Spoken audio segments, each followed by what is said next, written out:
Yeah, that's good. Okay. It's too much? It should be good. Okay. Alrighty.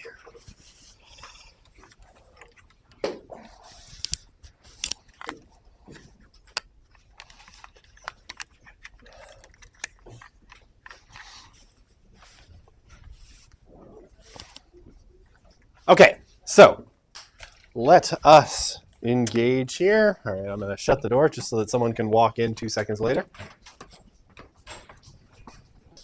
Perfect timing. There we go. All right.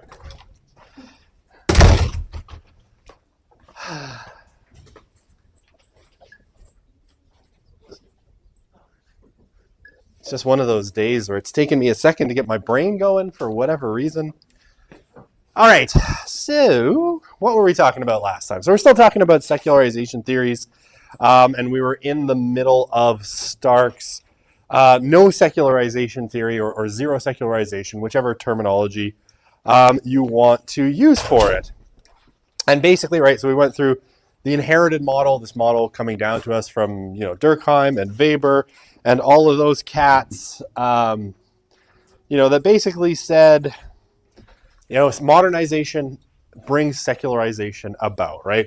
It's the modernization or modernity is the causal factor dragging the gods into retirement. We saw the kind of, the revised inherited model of Steve Bruce, right?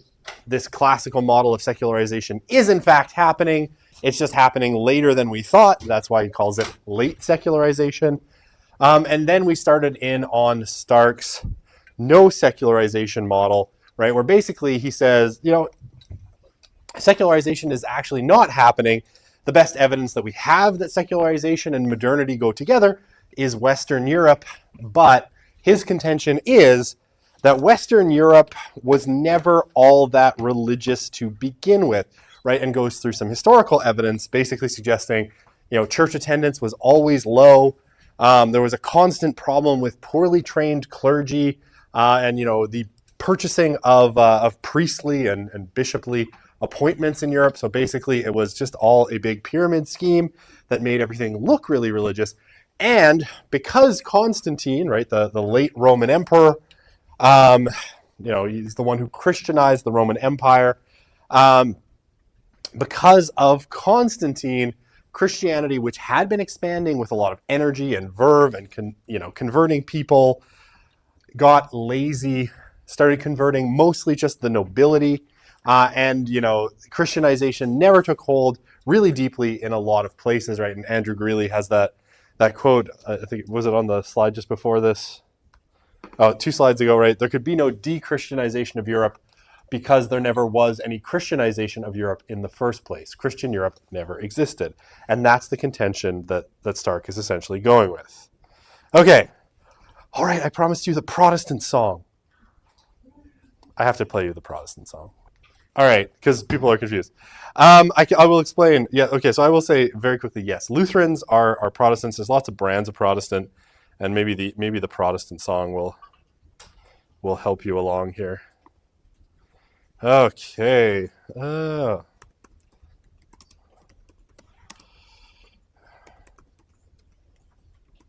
Or Reformation Piggybackers, I think. That's the one. I don't know if this will actually help, but it's funny. It's like, well, if it's not going to help, why would you show it to us? I don't know. Because. Okay.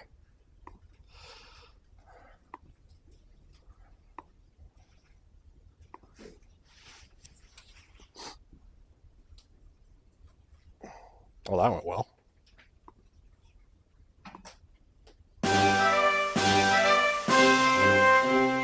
It is October 31st, and I have got some things to say. Und there we go. Yeah, okay. Now for my morning schnitzel. Hello, Luther. What you doing? Oh, hey, Zwingli. I'm just starting that thing where I try to reform the Catholic Church since it has turned away from numerous biblical teachings. Oh, so like you're starting the Reformation? Yeah, a Reformation, exactly. Cool. Can I join? Do you reject the works righteousness of the Pope and confess the chief doctrine of the Christian faith, that man is justified by grace alone, through faith alone? Yeah, totally. Okay, cool. I also reject that the Lord's Supper is actually the body and the blood of Jesus because the papists believe that. Okay, Zwingli. But the Bible very clearly teaches that Christ is physically present in the sacrament. And the point of a Reformation is to be faithful to God's word, not to just be as un-Catholic as possible. But that's the point of my Reformation. Your Reformation? Bonjour, mes amis. What is, how you say, up? Oh, hello, John Calvin. Lucy here wants to join my Reformation, but he still wants to be a little halfway papist sissy baby. Nein, this is not true. I just don't want to abandon the sacraments because of your scripture-twisting Pope rage. Abandon the sacrament, sacre bleu, who would do such a thing? Zwingli, he says that this is my body means this represents my body. Oh, Zwingli, what a fool you are. So you agree with me that the bread and wine are the body and blood of Christ? Of course not. The finite is not capable of the infinite. So you agree with Zwingli then? No. He says that ease does not mean ease. What lunacy? I say that ease means ease as long as the definition of ease is not ease. It's a completely different position. You're going to need to understand these distinctions, Luther, my friend, if you want to be a part of my Reformation. Das ist mein Reformation. Reformation, you say? I'd love to get on board. You would? Even after you've called me a heretic for posting my thesis here? Has your allegiance to the Pope changed because you've seen the errors of his theology? Not really. It's mostly changed because he won't annul my marriage to that half-barren, pig-faced Spanish bride of mine. That's not a good reason for leaving the Church of Rome. Now, Dr. Luther, your short-sighted attitude is precisely the reason why the Church of England has chosen Mr. Calvin here to be the chief theological advisor for our ecclesiastical Brexit. God is sovereign indeed. Soon all the world will confess that Jesus did not die for all the world. Well, not all of us are going to believe that particular doctrine, Mr. Calvin. Shut up, you filthy renegade. No, you shut up. This is my Reformation now. Stop trying to steal my Reformation! Now, don't get upset, Dr. Luther. I think I speak for all of us when I say that we're all deeply in your debt. After all, today is the day when you set us free from the shackles of Rome so we could follow your example. By quitting our church bodies and starting a new one the second we don't like the cut of someone's theological jib. That's not what I did. I got kicked out. Ah, same difference. What do you say, gents? Shall we honor Dr. Luther with a rousing rendition of the Protestant song? Oui. Absolutely. We are the Protestants. We're on the same team as Luther. No, you're not. We are the Protestants. All our traditions are equally valid. This is not true. Who cares what we teach about the sacraments or about the God atonement? cares about these The things. most important thing is the common song we sing. We all hate the Pope. Oh, we are the Protestants. I'm going If home you now. believe in the real presence, we'll call you cannibals, but then get mad when you won't commune us. Thank you for singing that song, Mr. Schlusser. I say nothing.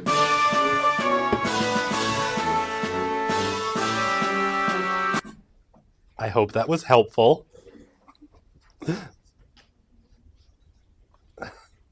And if it wasn't, well, at least now you know the Protestant song. No further questions. Yeah, so, I mean, Lutherans are a form of Protestants. One of many. Okay, can I explain the Scandinavian Sweden example again? Sure, I mean, basically, Stark's contention is that Scandinavia was one of the last parts of Europe to be kind of Christianized. And we can see how shallow the Christianity was there. Basically, you know, they were initially Catholic, but it came very, very late in European history. I should have looked up the year. I want to say it's, after the turn of the second millennium, so in the past the year 1000. And basically, Stark says it never really took deep roots. And we know this because when the kind of nobility was like, we don't like the Pope anymore, we're all going to be Lutherans instead of Catholics. Nobody really cared in Scandinavia, right? It was just the nobility that had been converted anyway. Regular people weren't that involved in kind of daily church life. Again, showing that, that this Christianization and this idea that the past in Europe was so pious, right? Everyone was super Christian is actually not correct, right? Some of the nobility were, that's why you get the great monuments.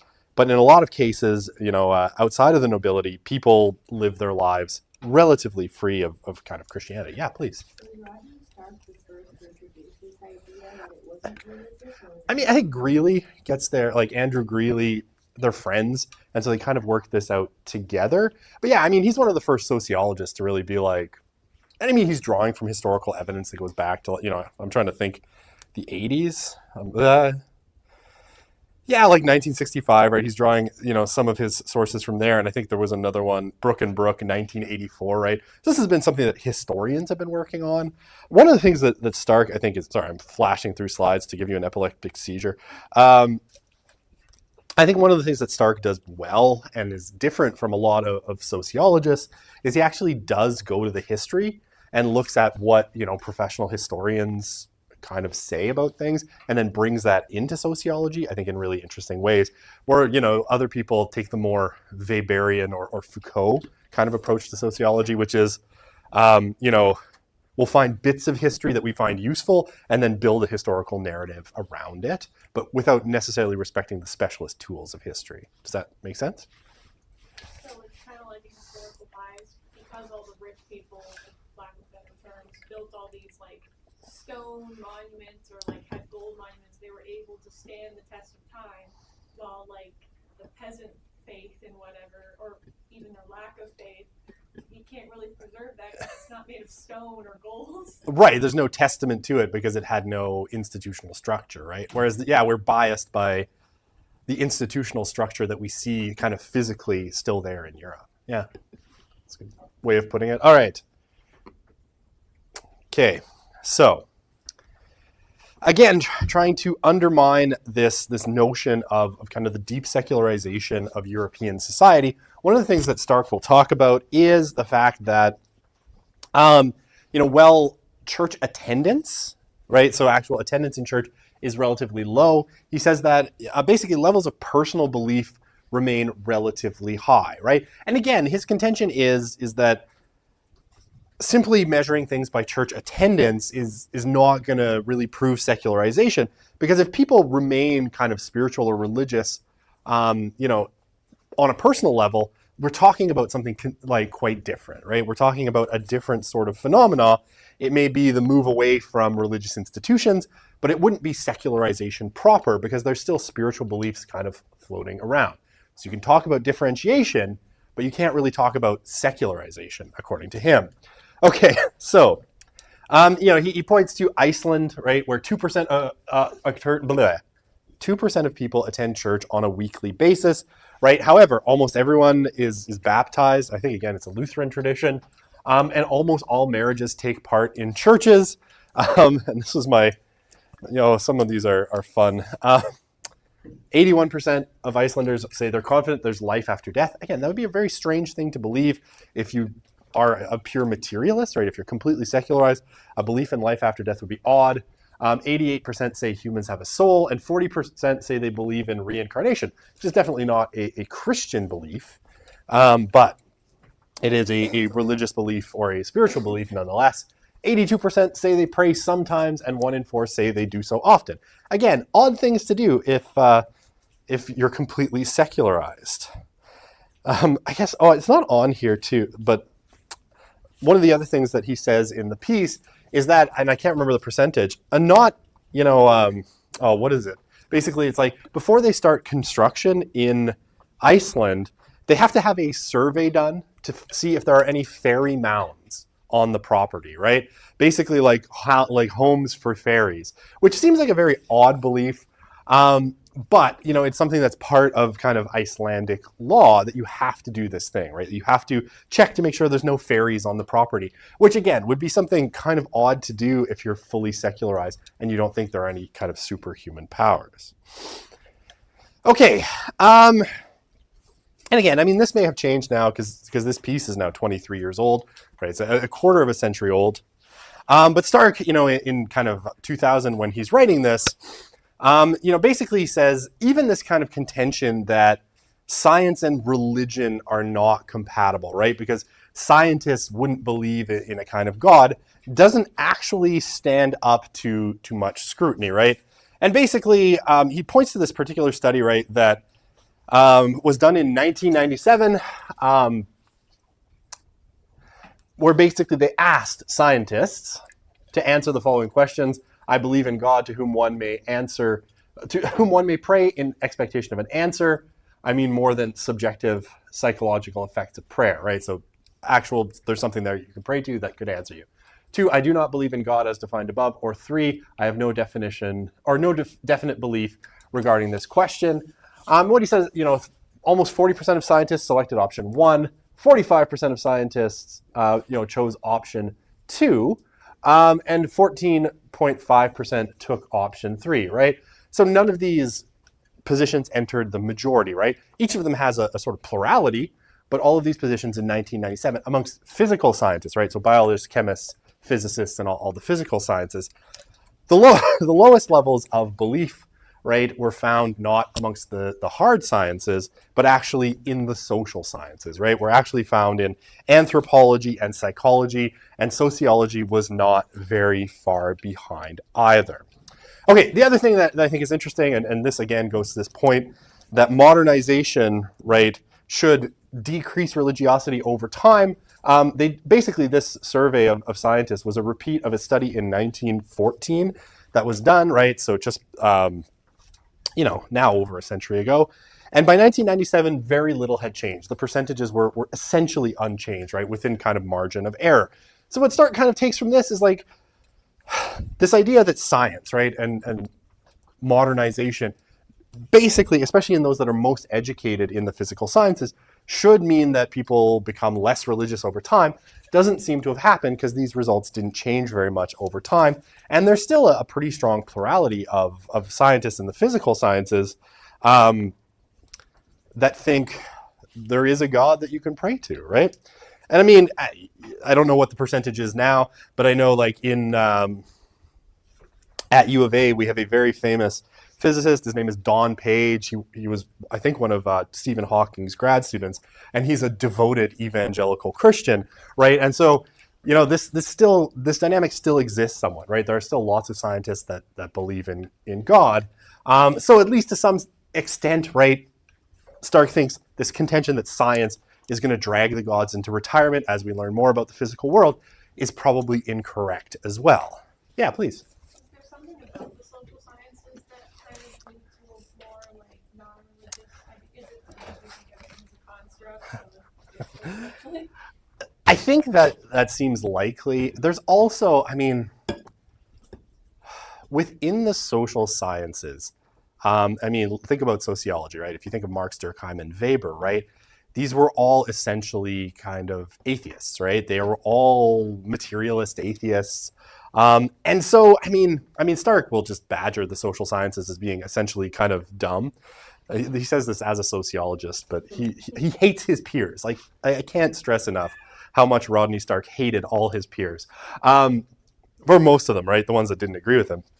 But yeah, I think a lot of it has to do probably with that kind of materialist basis that a lot of these social sciences sort of start with, right? Even psychology, right? We're talking like Dewey, we're talking Freud, Maslow, all of whom were materialists, right? And by materialists, I mean they think that all there is physical matter, right? There's no spiritual realm. That's what I mean when I say materialists. So the sociological traditions, right, strongly incline in that direction as well. And yeah, there's this strong social constructionist kind of tradition in it, but also I think just a straight up anti-religious tradition, you know, coming especially from Marx, right? And so much of the sociological kind of apparatus is Marxist in its sort of orientation, whether reconstructed or non-reconstructed Marxist. And anthropology, I'd have to, I'm trying to think about anthropologists, and I'm thinking, is it Margaret Mead? I know Margaret Mead, who was again pretty foundational in anthropology, was a materialist. So it may just be, that those traditions incline in that direction and then sort of push people or attract people who are already oriented in that way. I mean, there are certainly like religious sociologists, right? Like Christian Smith, who we'll talk about. Well, we've talked about lots and we'll talk about again, is a Roman Catholic. But yeah, I mean, it does seem to be a tradition that attracts a lot of non-religious people for whatever reason. I mean, Rodney Stark would say stupid because they're stupid. Stupid people no, I don't know. I got to get my Ouija board out and call up his spirit.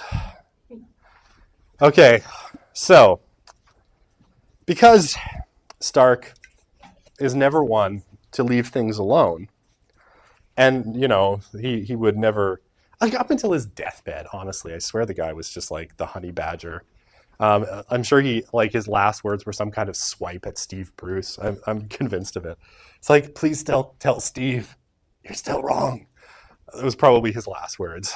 Okay, so in 2015, he sort of updates the piece Secularization, or RIP Secularization, I can never remember the order, into a book-length account that he calls The Triumph of Faith. Because, that short piece in Sociology of Religion, he felt was not expansive enough and didn't prove the point enough.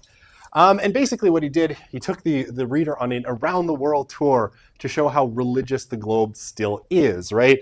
So far from, he wanted to include more parts of the world, particularly, and took a lot of data from the Gallup World Values Survey conducted in 163 countries. Yeah, please. Was Rodney Stark religious? So for most of his life, Stark said, and along with Ina Kone and William Bainbridge, he said, of these three, and those were the two he was closest with, that while they respected religion, they were unable to ever believe in it. At the end of his life, he started to call himself an independent Christian, like belonging to no tradition and no church, but kind of resonating with the values of Christianity, particularly, and you can see it in his later works, especially stuff like How the West Won, that he thinks the Christianity was so central to the Western tradition, and that it, essentially is the reason that the West became dominant over the rest of the world. And he valued that. Whether he actually believed in the religious precepts, he never really said, right? He was always very, in an interview with, Justin Brierley, who runs a podcast, or he's moved on to something else, but he ran a kind of a podcast called Unbelievable, which was like Christians and non-Christians debate. He's asked, well, what do you actually believe? He said, well, I'm an independent Christian. Well, what does that mean? He said, it means it's intensely private. And that's as far as he went. So that's as much as I know in terms of what he actually believed. But he was definitely warm, especially to Christianity and its effect on the West, I think. But does that answer your question? Okay. Rodney, as always, is a mystery. Okay. So some terms that were kind of important in the Triumph of Faith. Supernatural, right, refers to forces or entities beyond or outside nature, having the capacity to suspend, alter, or ignore physical forces. Now, I think, we can see that this is a somewhat problematic definition, given what we've read from Christian Smith, but this is kind of how he's defining, supernatural. And what are common forms of supernaturalism, right? Astrology, spiritualism, fortune telling, so outside of religious forms, right? And religion is a form of supernaturalism that postulates the existence of gods, conceives of as supernatural beings having consciousness and desires, right? Okay. And then he kind of separates things into churched religions, so relatively stable, organized congregations of lay members who acknowledge a particular religious creed. And a creed is a set of beliefs to which all members are basically expected to assent. And those who participate in church religions are generally expected to do so regularly and exclusively, right? So, generally, if you're a Lutheran, you're not going to a synagogue, right? You don't just moonlight and go to a synagogue or a mosque, right? You're expected to assent to the beliefs of Lutheranism and go there exclusively, right? And if you're Jewish, you're not going to church, right? You're going to the synagogue and on, right? All right, and unchurched religions, and this is one of the key distinctions for him, Unchurched religions and unchurched supernaturalism lack organized congregation and usually lack a creed. Now, what he's going to suggest going forward is that a lot of this account of, secularization in the world is going to ignore unchurched religion, right? It's going to look at churched religion, and where it doesn't find it, it's going to see secularism and secularization, but it'll happily ignore unchurched religions. Okay, so basic kind of stuff out of the World Values Survey, and this is something that Gallup has continued to do, right? You can go and look up the results of the latest one, which I think came out in 2021 of the World Values Survey, but he's drawing from 2015 or 2014. 2014. Okay, so basically, of the global population, right, of all the people in the world in those 163 countries that were surveyed, 81% claim to belong to an organized religious faith, right? Okay, so if modernity is dragging, religion into oblivion, that would be a strange number, right? For, 4/5 of the world to still remain religious. And 74%, right, 3/4 say that religion is an important part of their daily lives. Again, majorities, half of all people surveyed report they've attended a religious place of worship in the last 7 days, right? So in the last week, so that's a high number. 56% believe that God is directly involved in things that happen in the world. And yeah, in very few nations do atheists exceed 5%, and only in, Vietnam and China and South Korea do they exceed 20, right? And China and Vietnam obviously are officially kind of communist countries, and they've been living under communist regimes for a long time, so that isn't necessarily surprising, because one of the key kind of ideas of communism is official atheism, right? Okay, so want to look at percentages, right? Worldwide nominal religious affiliation. We've got, just over, or I guess, well over 2 billion Christians, 2.2 billion, 1.4 billion Muslims. So, Christians make up about 1/3 of the world's population. Muslims about a little less than a quarter, a little more than a fifth, I guess. Hindus at 16%, Buddhists at 8%, Jews 0.2%, other, whatever other religion, and secular 19%. Now that 19% is a large percentage of it is in China, right? And one of the problems that Stark notes, so a total percentage more than 100 due to a rounding error. One of the things that Stark will note about that 19% is China is really hard to do research in. Why? Because the government, only allows certain agencies to do kind of social science research, and they don't always report things honestly because of certain ideologies in the Chinese government. Okay. Right. So worldwide total affiliation, China excluded, right? So does it look like if you exclude China? Well, then, you're basically up to almost 40% of the world being Christian, 31% being Muslim, 23% being Hindu, 5% being Buddhist, 0.1% being Jewish, other is 2%, and secular is only a single percent, right? So you see the outsized impact that official Chinese atheism has on this kind of global number, right? Okay, so you might call it the greatest awakening. Basically, Stark says that the world today is far more religious than it was at the middle of the 20th century, right? In 1950, he says the world was less religious than it is today. So for one thing, right, he says that in 1950, there's about 5 million Christians in China. And he thinks the number of Christians in China today, or in 2015, is somewhere between 100 and 250 million people. Now, this number is widely kind of bandied around and disputed, right? One of the big problems with China, again, is that doing research in China, especially on religion, is extremely difficult. Stark wrote a later book with a Chinese scholar called Star in the East, where he actually kind of went and they did a bunch of really kind of covertish social science research in China. And he thinks that number is pretty high, right? That there's somewhere between 100 and 250 million Christians in China today. Again, like some people will put that number as low as like 75 million. I've seen some people put that number as high as 350 million. But I mean, somewhere between 100 and 250 million seems pretty reasonable to me. I would probably err on the lower side of that. But yeah, there's a lot of Christians in China today. Yeah, please. I think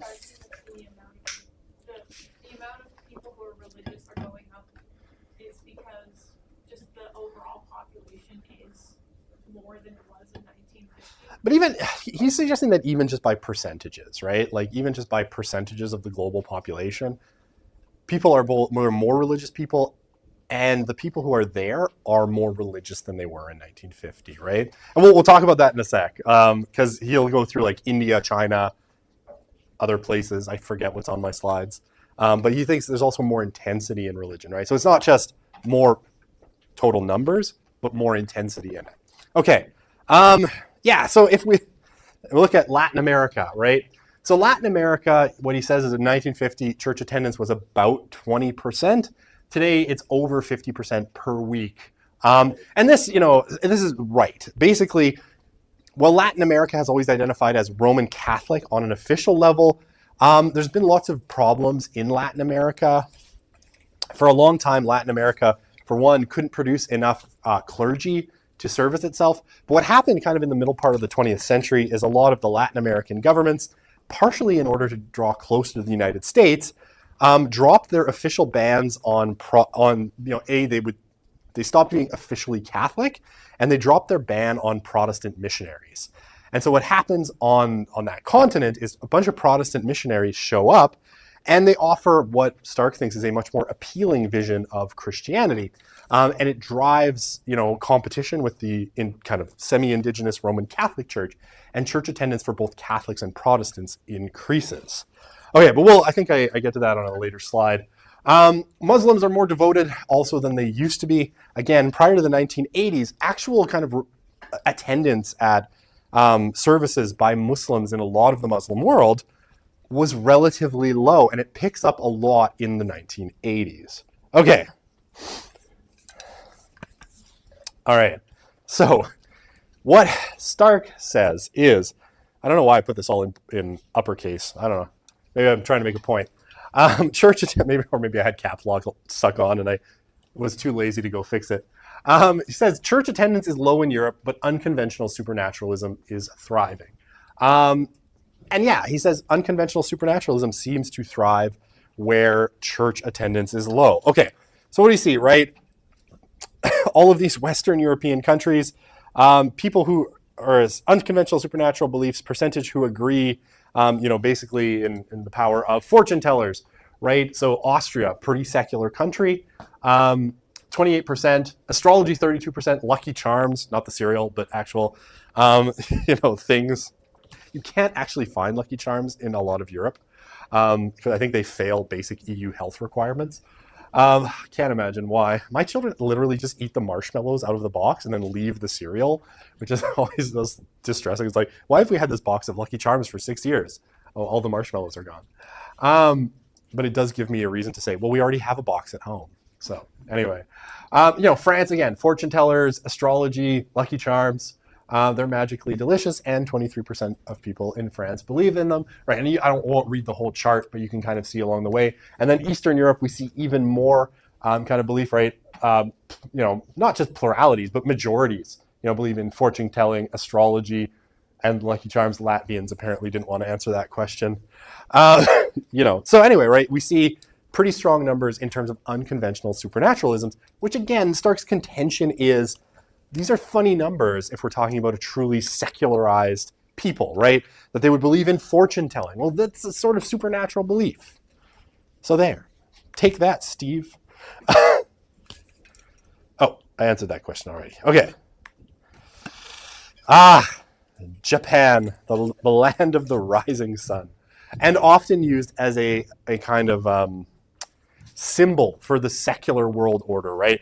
Because Japan, broadly speaking, has very low religious service attendance, right? So often seen as sort of the prototypical secular country. But, okay, according to Rodney Stark, the way that he kind of calculates it, actual religious membership statistics seem to add up to much more than 100% of the Japanese population. Okay, so how does he kind of go about thinking about this? Well, he says 90% of the Japanese visit Shinto shrines, right? Fairly regularly. Around 90% have Buddhist altars in their home, right? Again, odd if you don't believe in some kind of religious belief. 90% of you having a Buddhist shrine in your house or visiting Shinto shrines is going to, it's an odd belief. Only 11% claim to be atheists, right? So when you actually ask them, only 11% are atheists.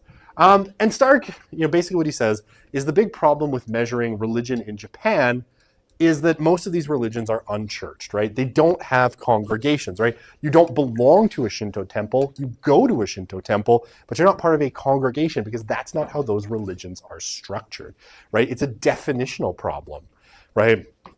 And yeah, thus people report belonging to them, report having no. So people who would attend them, right, who might belong to Shinto, who might belong to Buddhism, in its various forms in Japan, or other kinds of religions, often, report having no religion in Japan, right? Okay, so I think I have one more slide on Japan. Japanese life, he says, is drenched in religious practices, right? And among them, you get everything blessed at Shinto temples, right? You get a Shinto priest to come in and bless your new home. When you buy property, there's a tax included to pay for a Shinto ceremony to purify the land spiritually. Again, Stark is saying, weird thing to do if you are secular, right? Because, if our definition of secular is people have no religious belief or religion, moves far away from life, well, Japan doesn't seem that secular to him. Yeah, when you buy a new car, you drive to the nearest Shinto temple to have it blessed. Again, weird thing to do if you are, non-religious in the kind of sense of like secularization dragging religion into oblivion, right? And I think he has a point here, right? Japan, well, it might appear from like church attendance or religious service attendance statistics to be relatively irreligious.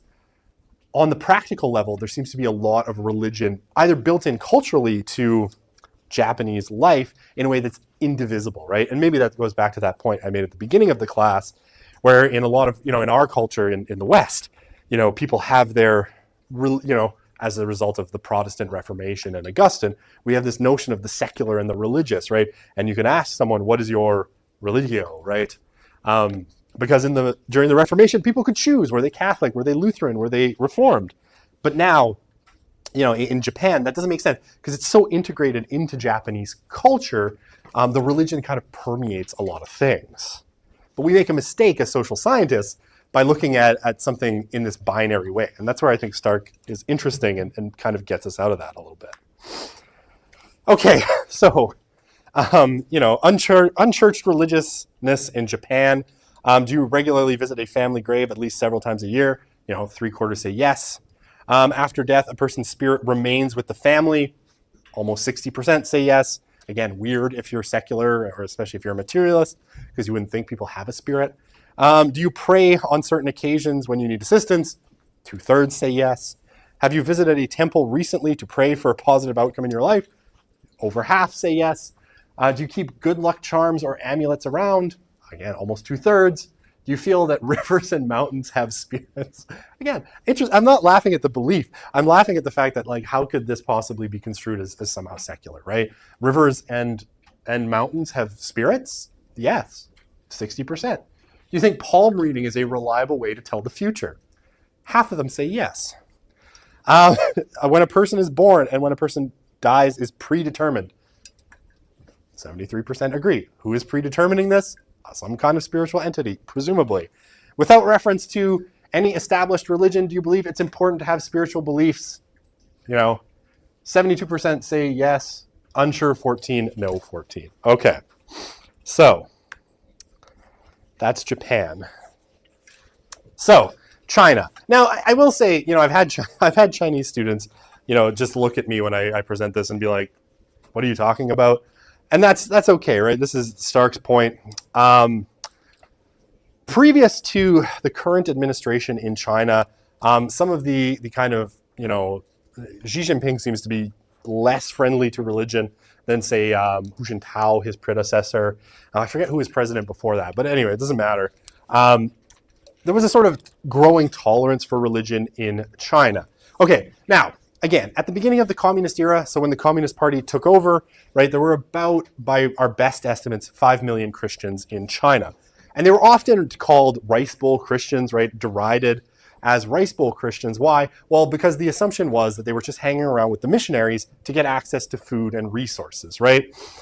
So it was because the missionaries had resources that these people were Christian, but they didn't really believe it. Now, after the communists take over in the 1950s, all of the missionaries get kicked out of China, right? Obviously, China has not been friendly to missionaries for a long time. But, you know what Stark says? So today, after decades of religious persecution against Christians in China, estimates put the number somewhere between 100 and 250 million Christians. And again, I would err towards the lower side of that estimate, but I wouldn't go too much lower than that. I think 75 million is probably too small based on the stuff I've read. 150 million would be sort of my guess. But, it could be anywhere in that range. It's super hard to determine. This number is estimated to rise to somewhere between 200 and 350 million by 2030. And Stark makes this very kind of interesting claim, and he repeats this in Star in the East and goes into much more detail, that it seems to be rising especially amongst the young and college educated, right? Now again, I think that's a contentious claim. I wouldn't want to accept it uncritically, but there is some evidence, right, that there is a fair bit of interest in the Chinese sort of elite and semi-elite in kind of what made the West special and interesting, and pointing to Christianity as one of those things. But religion, even if Christianity, is taken out of the picture, religion in general is rising in China, right? Buddhism has become more popular again. Confucianism and Taoism have both become more popular. We've seen major increases in people traveling to Taoist shrines and Buddhist shrines in different parts of China, as the government relaxed its kind of restrictions on especially indigenous Chinese religions. People kind of reinvigorated some of those practices, and there's a whole bunch of so the government has officially pushed Confucianism as its kind of preferred religion, but there's also a ton of what we would call Chinese folk religion, where there's local spirits, local gods, ancestor worship, things like days where people are supposed to go clean the graves of their ancestors are part of kind of Chinese culture, which I think maybe I have this on this slide. A 2007 Horizon study. So Horizons is this basically official-ish Chinese polling firm, right? So it works for the government. Now, this obviously comes with some problems because people are less likely to answer honestly if they know it's the Chinese government, especially if they are religious. But what do we have in China? So 72% of those who said they had no religion during the past year venerated ancestral spirits by their grave. Again, no religion, I guess no churched religion, but still religious beliefs. So are they secular? I think it's at least an interesting question.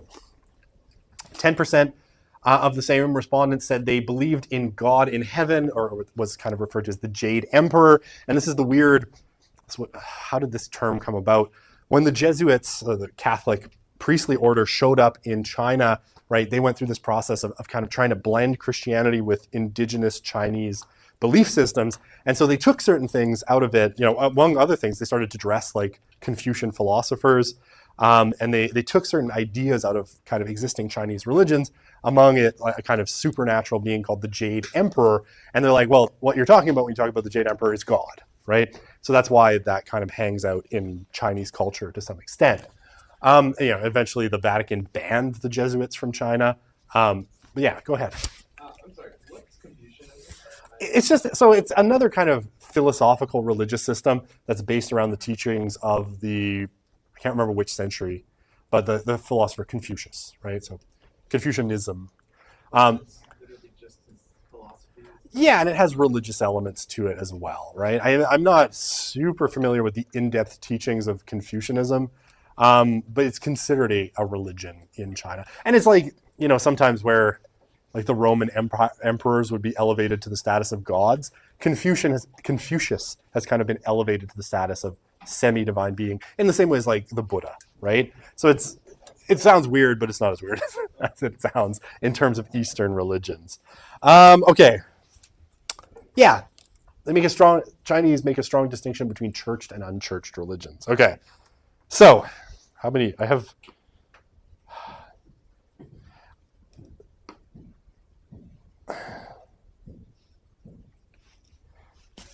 Okay, these are interesting questions. Is secular anything outside? Well, I mean, secular would just be, right, secular, like a belief in no religious system, essentially, right? So, I mean, it would be outside of, no, like Muslim and Buddhist are religions, right? So something that where someone doesn't believe in any religious system, that person we would say is secular, right?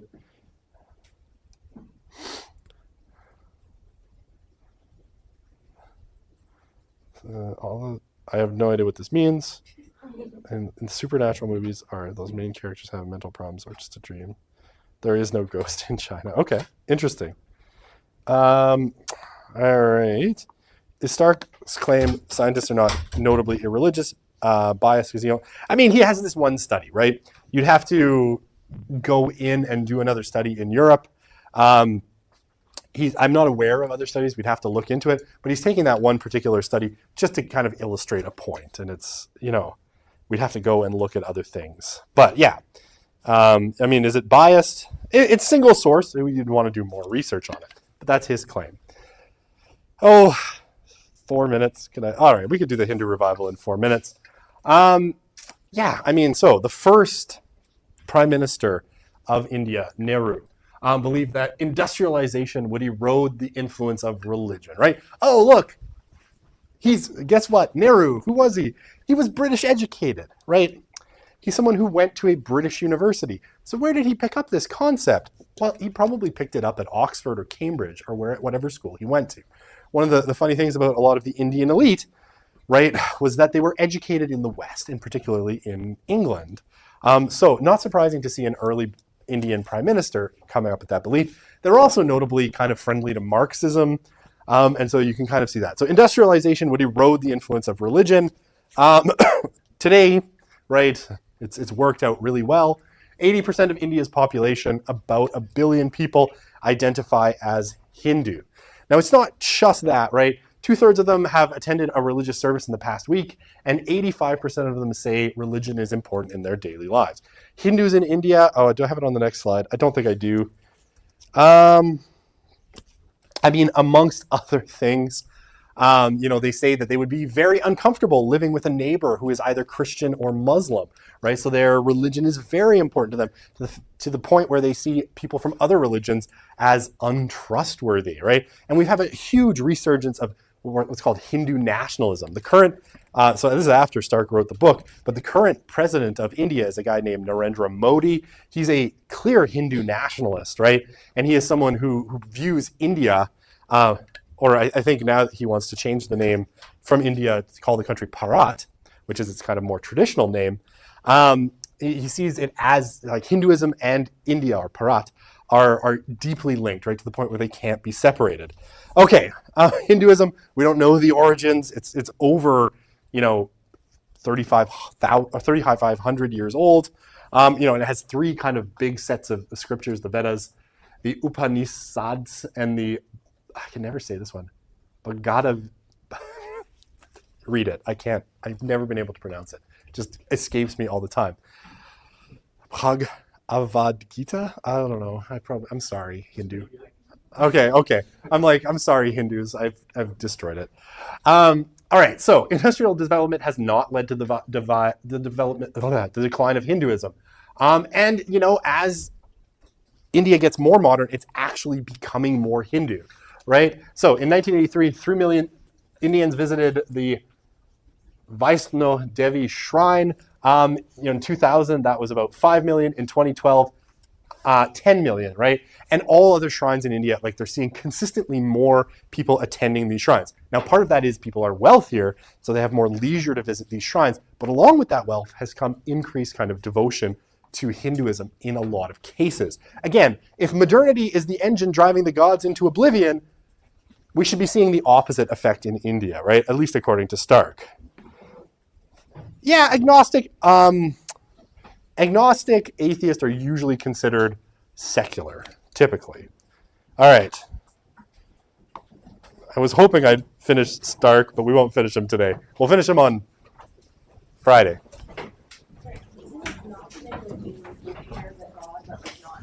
So, I mean, basically, agnostic is like, you don't know, right? So it comes from the Greek a or no, and gnosis, which means knowledge, right? So agnostics generally say there's no way to know, right? Whether there is a God or not, or anything like that, right? We have no evidence and therefore not enough information on which to base a belief, right? That's kind of basically what agnostic means. They're like cowardly atheists.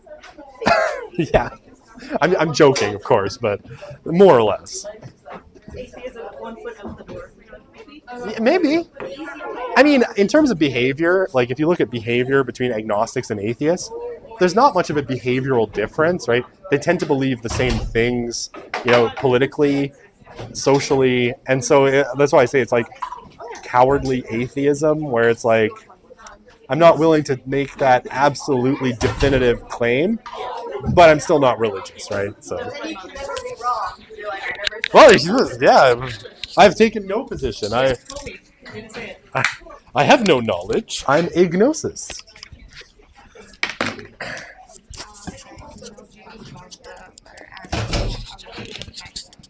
Yes. We can book a time. Like next week would be better for me because I'm loaded out, and it's on my to-do list. My to-do list is like for the letter, so I'm hoping to get it done this week because I have a few that are going to the same system that are November 1st. I'm gonna like do them all at once. Yeah, my original plan is to do them on Friday afternoon. So like once I'm done teaching on Friday, I'm just gonna jump in and kind of do that. Yeah, like I said, I've got